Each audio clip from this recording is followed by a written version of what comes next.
সাওয়ারি করছে অনেকটা দূরে, ভালো করে দেখা যাচ্ছে কিনা কি সমুদ্রের ঢেউ দেখে একটু অস্থির অস্থির অনুভব হচ্ছে তাই না?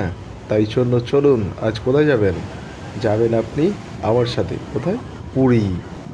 কিন্তু পুরো পায়ের কাছকে চলে এসছে, আবার কিন্তু চলে যাচ্ছে সমুদ্রের ঢেউয়ের পুরীর এই বিশেষত্ব। আপনি যেখানে থাকবেন সেখানেই থেকে যাবেন।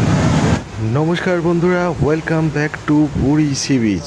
বন্ধুরা, চা গরম পড়েছে, তা এই জল দেখেই যেন মনের মধ্যে একটা অন্যরকমই স্বর্গীয় অনুভূতি হচ্ছে তাই না?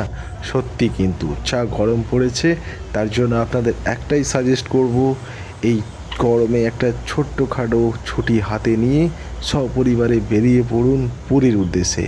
এখানে রথ দেখা, কলা বেচা, অর্থাৎ আপনি পুরীর জগন্নাথ দেবের দর্শনের সাথে সাথে এই গরম থেকে একটুখানি শরীরটাকে আমেজিং অনুভব করার জন্য সমুদ্র সৈকতে, সমুদ্রের জলে স্নান করতে ভুলবেন না।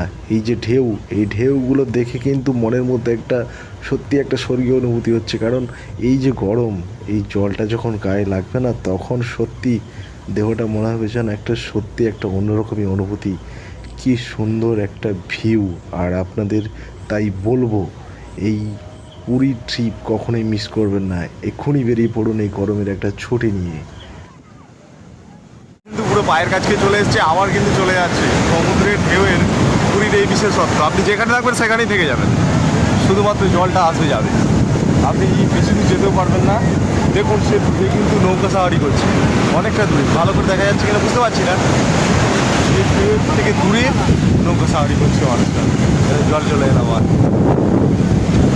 সত্যি খুব ভালো লাগছে। দেখুন সকালটা সত্যি সুন্দর হয়ে গেল, আমার কয়েকজন আন্টির সাথে দেখা হলো, সত্যি ভালো লাগলো।